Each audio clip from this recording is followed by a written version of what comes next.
Good afternoon, everybody. Welcome to Ask Our Vet, live from the Earth Animal Studios. Happy Thursday. I hope everyone's had a good week. Trying to switch around the music this week. Thanks, Morg. Yeah, it is groovy. This week we opened with a local band that I've seen a lot and are very talented, Deep Banana Blackout, led by lead singer Jen Durkin. Just unbelievable. Really, really, really good. Very good funk band. So you should check them out on iTunes or wherever. Well, I hope everyone's had a good week. I'm glad you're tuning in. I think we have a good show today. All right. We are going to discuss some current trends that we're seeing, or I'm seeing, and my colleagues are seeing in veterinary medicine, down to even some numbers of things. And I think there's some really interesting stuff in here. So I'm excited. We're going to open up talking a little bit just quickly about COVID. I know we do it every week, but I think it's important. And then we're going to get into our topic. And I'm also excited that my Earth Animal of the Week is actually in studio today. So we're going to have him up here with us momentarily. So anyway, COVID update. So we are now seeing, as we get into our later phases of our come back to normalcy, if you will, we're seeing, more cases crop up, especially in places that, if you look at places like Texas, California, Georgia, South Carolina, North Carolina, we're getting a lot of, these are becoming hot spots, for a variety of reasons. Obviously, a lot of these places are destinations. There are people crowding into places like beaches.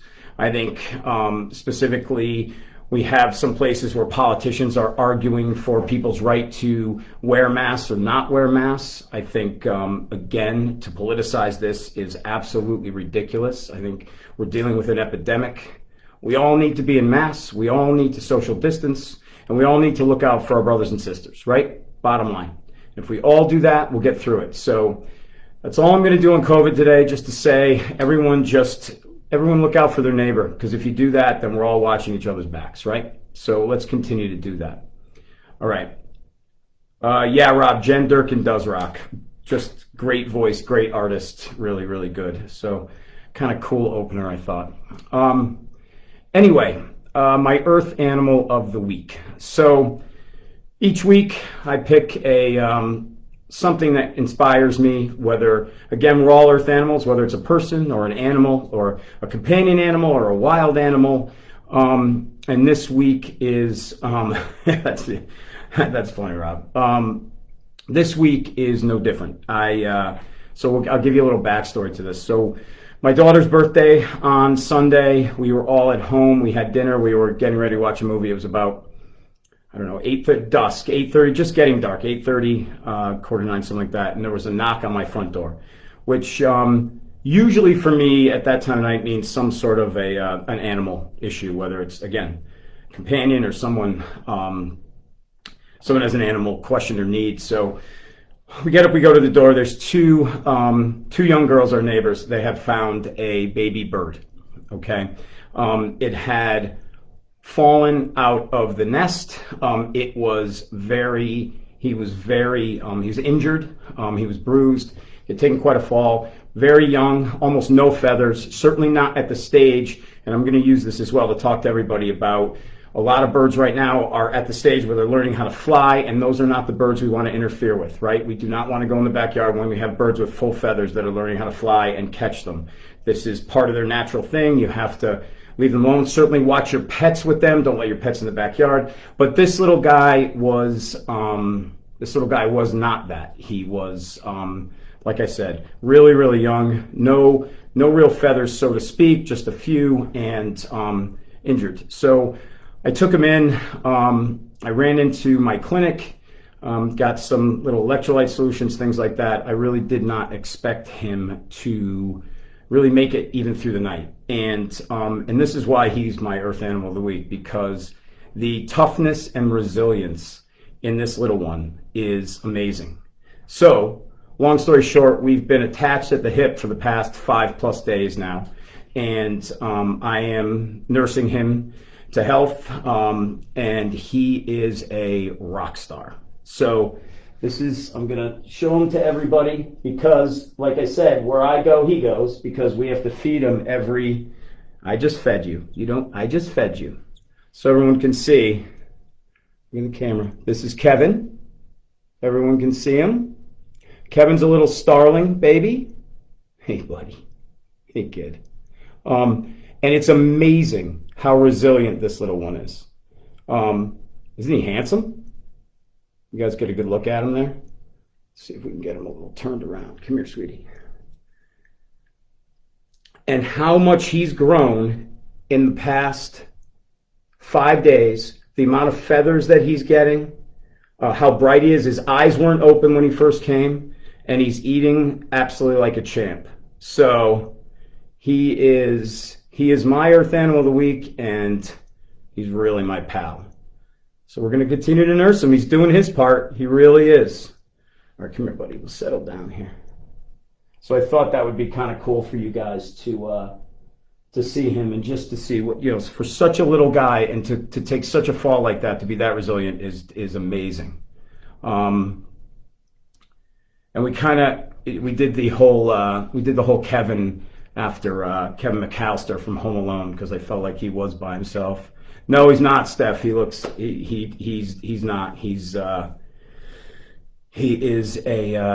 Looks like a starling. From all the research we did and the text and everything, and the size that he was and his coloring and everything else.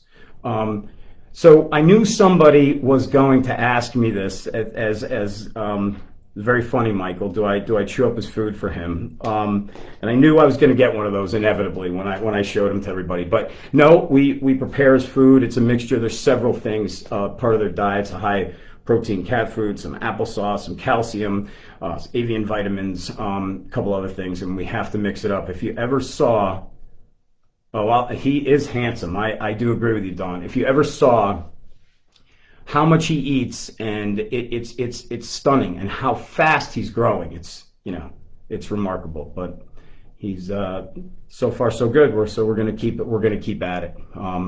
Definitely an inspiration. So the toughness. All right, anyway, let's get to today's topic. So today's topic is kind of current top or hot trends in veterinary medicine.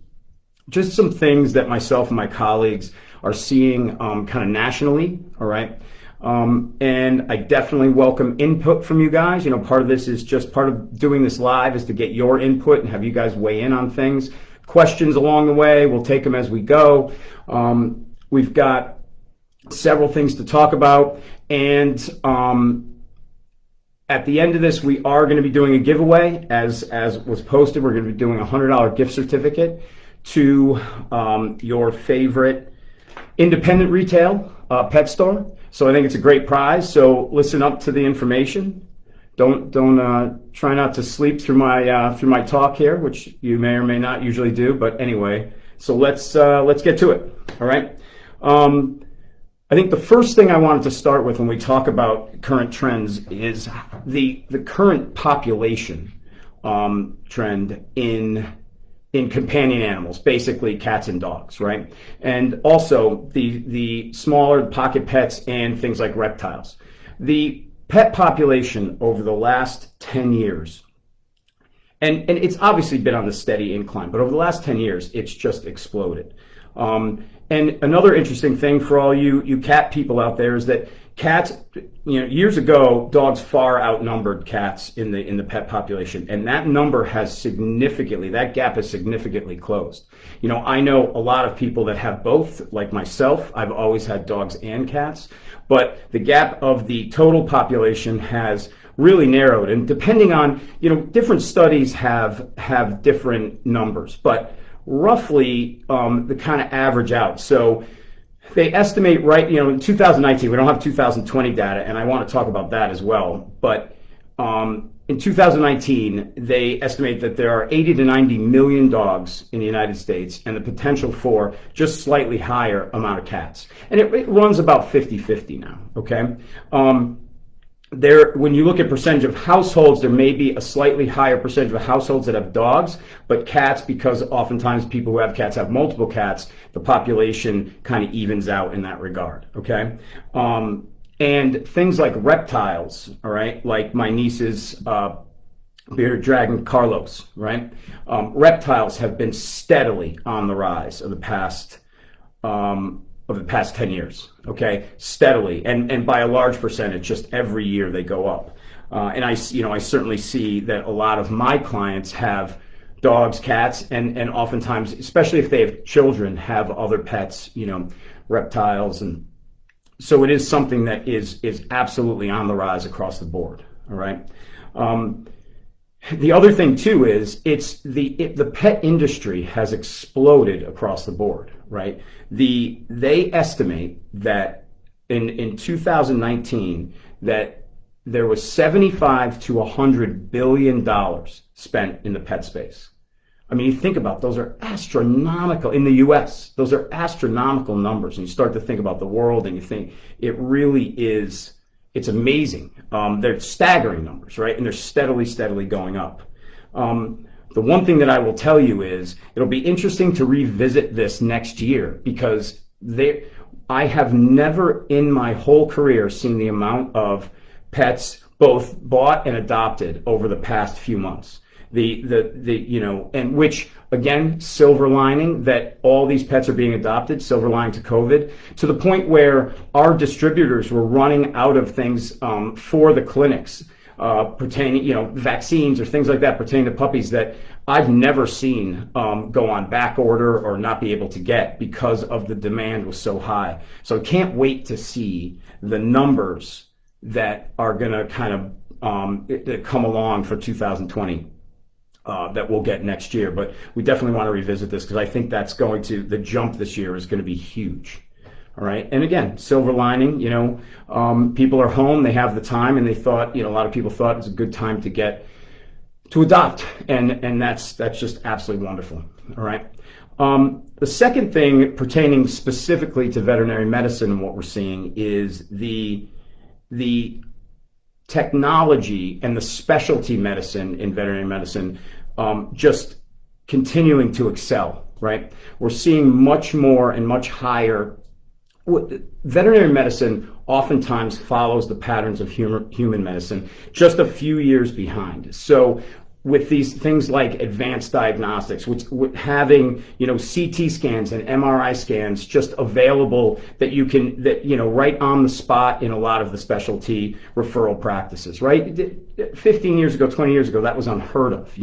When we didn't even have referral practices 20 years ago, or they were just starting to come around. So just to see the level of veterinary medicine where it is now is really exceptional. We have just a number of board certified dermatologists, ophthalmologists, cardiologists, just coming out of schools and, putting in the time.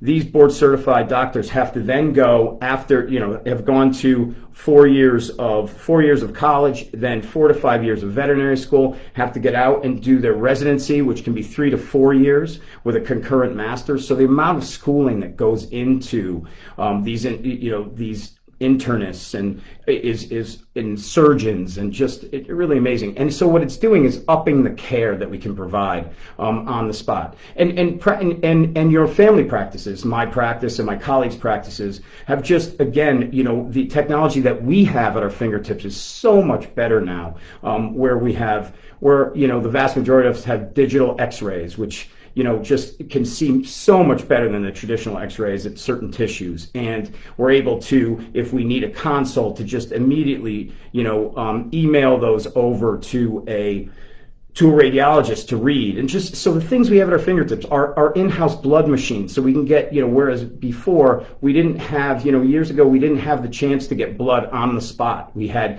primitive machines and now we can get full blood panels right on the spot within 10 to 15 minutes.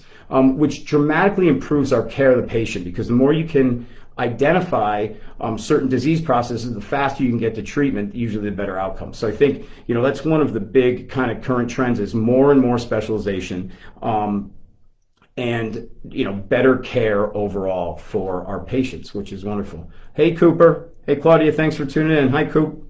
One of the other big things that's happening, that I'm seeing in veterinary medicine, is the emphasis that is beginning to be put on pet nutrition and pet obesity. Okay, depending on what, again, different studies, but as far as an average of studies that I've read, they really they show that up to half of all dogs and cats are overweight.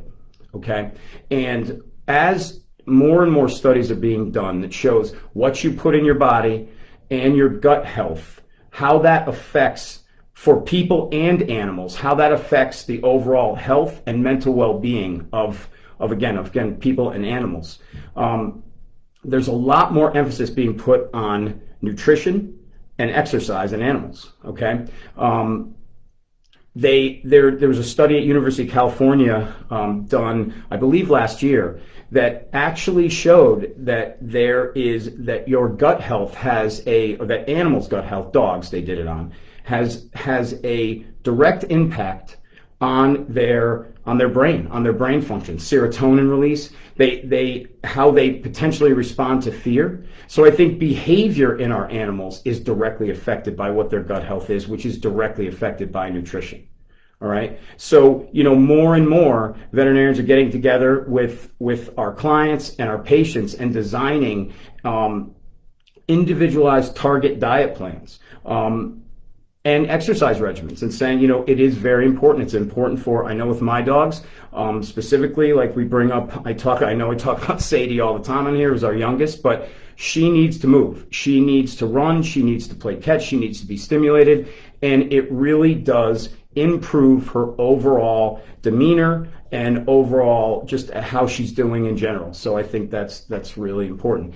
In fact, next week we're going to dedicate a whole show. We're going to do a whole show next week on gut health. What kind of the newer tests, what we're seeing, things like microbiome testing. So we're going to talk about that and talk about how that can really play into how our animals are doing and how we can help them be better both physically and mentally. So that'll be next week's show anyway. We'll do a little plug for next week's show. But one of the other big trends that I'm seeing, and I think Stephanie, I think we've talked about this before, you're seeing this as well, is that we are seeing our clients, okay, asking about more and more holistic and integrative medicine for our patients, for their animals. And that's something that, as people, again, human patterns transition into pet patterns. It's something Dr. Bob has been an expert on for years and years and years. Is that they're looking for more natural and integrative approaches for their animals, and that's something that we're seeing across the board. Everything from foods to flea and tick prevention to treatment options for disease, right?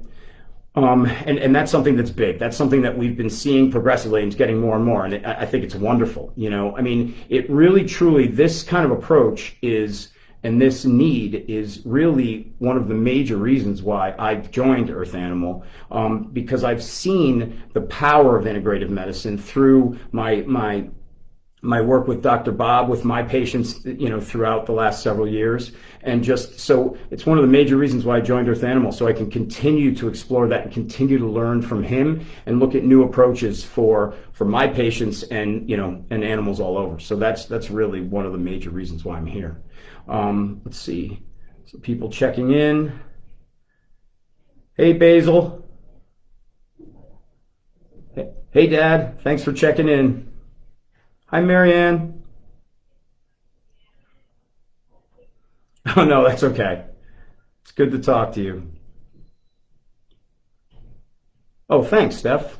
Thank you. And I know, Steph, you've used it, as well with your animals. And, I always believe in a mixed approach. Like I said, I think it's really a wonderful approach. So another thing that we wanted to, yeah, Vanessa, again, all these things, right? How is Gidget, Vanessa? I called you earlier, but I'll talk to you later. But anyway, I wanted to just check in, see how she's doing. Anyway, another big topic right now, and we get a lot of questions on it, is the pet health insurance, okay? It is basically statistics over the past several years, pets that have insurance have risen by 15 to 20% a year. So it is a big jump every year. All right. And people ask me all about it, and they always ask me about who should I go with and what. And basically what I tell people is this. I think, first of all, I think it's very important that you know. Hi, Karen. Hey, Gretchen. I think it's very important that when you're looking at insurance companies, okay, and there are a lot of them, I think you have to do your due diligence and do your research.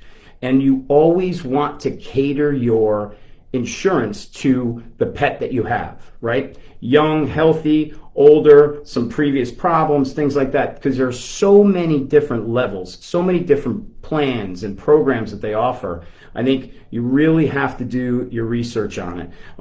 If anybody out there doesn't know, as of now, most or all pet insurance is it's a pay out of pocket to the veterinarian, and then you submit your claim with your with what was done to the insurance company, and then they reimburse you for whatever your whatever percentage they pay of it. Okay, and I think obviously it has merit, but I think it's important again that you cater it to your pet and look and see what's going to work for them. Okay, so I think the big thing on that is just research, right? Let's see. Thanks, Chad. Thanks for checking in. Oh, hey, Dee, thank you. Hopefully, Dee, you got that food. I'm glad. Hi to Lola as well. Ed Shannon. Hey, Ed.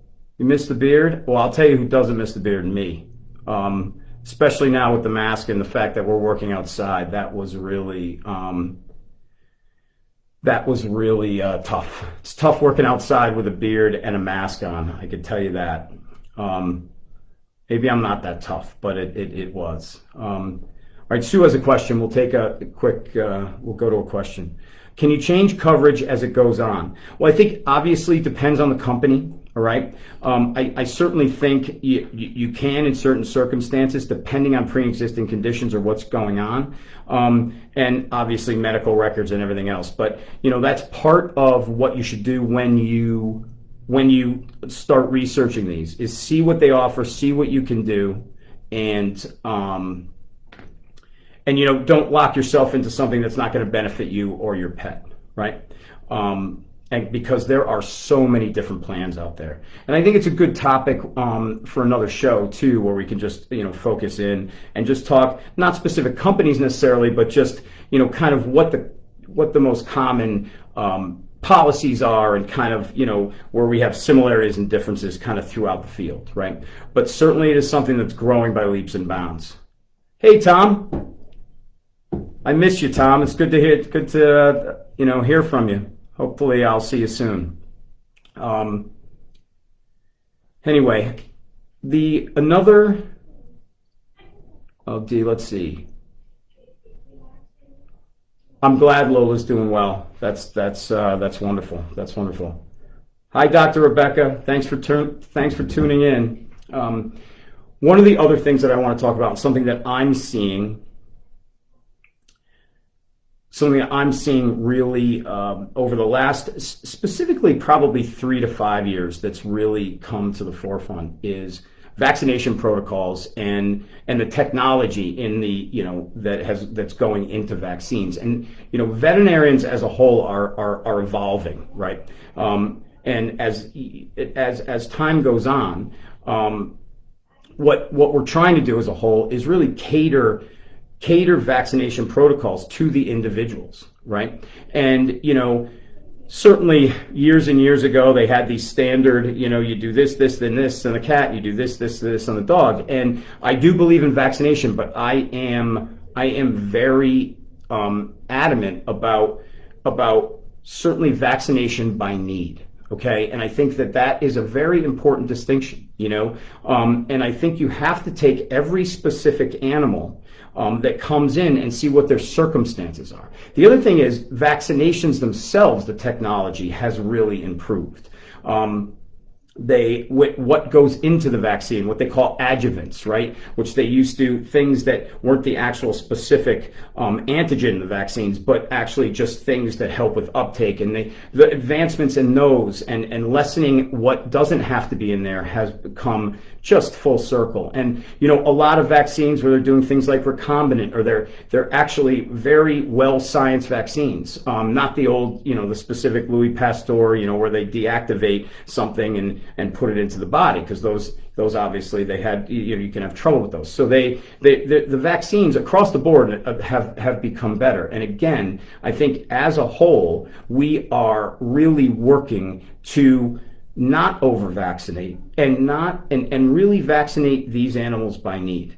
There are some now, more and more, there are some titers available for certain parts of vaccines, where you can check and see if the animal actually has a titer and is potentially protected already against some of those diseases. So they're really, really working, I think, as a group and as a whole to get there. And I think certainly have a long way to go, but I do think we're getting there. I really do. And I think even just like I said, as more and more titers are available, and as more and more veterinarians are getting on board with the vaccination by need, and specifically and not really being cognizant of not over vaccinating, I think that's going to be beneficial to the entire community, honestly. All right, let's see. We have a couple of questions. You're welcome, Sue. All right, great. Yeah, we'll do a show on that.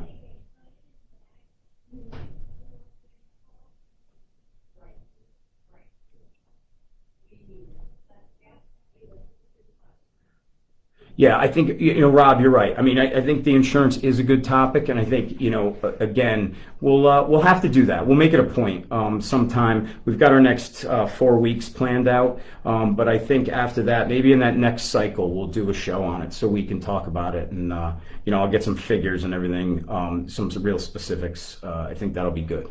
All right. All right. Anybody else have a comment or a question? I think those are really some of the hot topics, and I think what we'll end up doing is a lot of these we'll be breaking down over several weeks and doing specifics on as the year goes on. I think a lot of these warrant more discussion, but there's exciting stuff, and one of the benefits of the last couple months that we've seen, and for me, is I'm getting to see all these little rescue puppies, and it is, believe me when I tell you, it is, and kittens and cats, and just seeing all this, and it is worth standing out in the heat with the mask on to see how many animals have been saved over the last couple months. It's unbelievable. It's unbelievable. All right, guys. So as promised, we're going to, unless anybody has another comment or question, as promised, we are going to do our contest question, okay? So again, here's the rules. The rules are the first person to answer live on the stream, to answer correctly the question I'm going to ask, wins a $100 gift certificate to the independent retailer of their choice, all right? We'll get your information after that, and we'll send it out to you. So, hey, Mel, how are you? Thanks for joining. I think you had... Oh, you're welcome, Gretchen. Gretchen's referring to cold laser. That's one of the tools that we've been using. We've been seeing as far as healing goes and arthritises, and we've been seeing really good success in adding it into our patients that might have injuries or arthritises. It's really, right, Gretchen, it really is a good tool to have when you're doing, taking a multifaceted approach to that, right? Yeah, there are, it's amazing how right now, it's even difficult right now there to adopt because of how many people adopt it. But there's adoptions out there. There's always animals that need homes. So you just have to keep doing research on it. All right. Okay, so here we go. We're going to ask the question. First person live who types in the correct answer wins the $100 gift certificate. All right, here we go.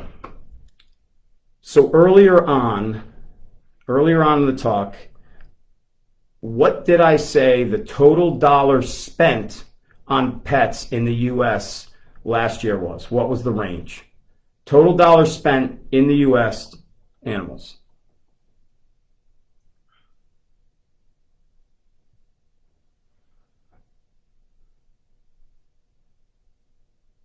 Remember, I gave a range earlier. Don't all rush to comment.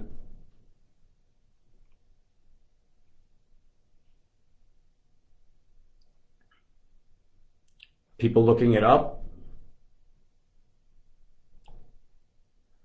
All right, guys, good job. I do believe Heather Sweeney has won. She said it was 75 to 100 billion, and Karen, she came in just in front of you. So lots. Good job, Mel.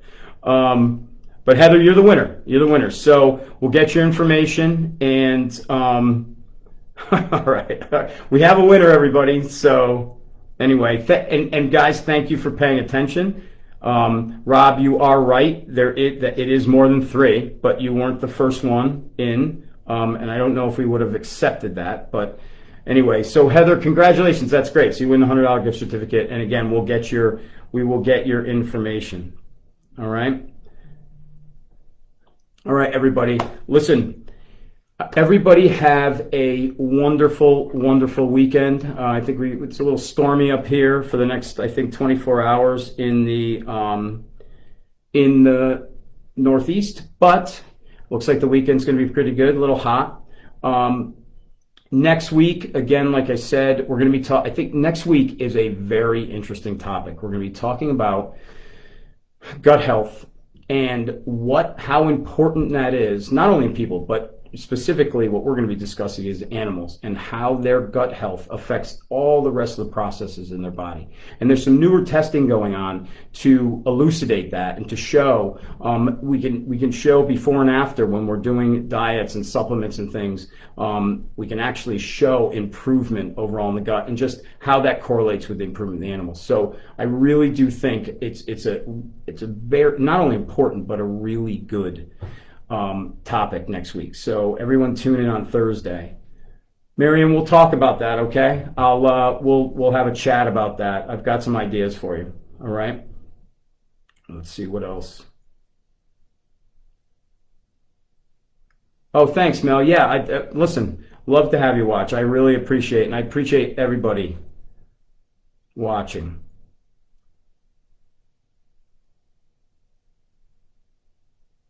Let's see, we have a couple.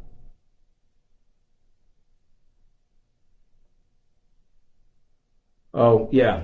Well, I have to go feed Kevin now. So since he is, you can't believe how much he eats. It's unbelievable. Karen, you're welcome. Thanks a lot. Thank you, everybody. Like I said, so I figure we'd go out.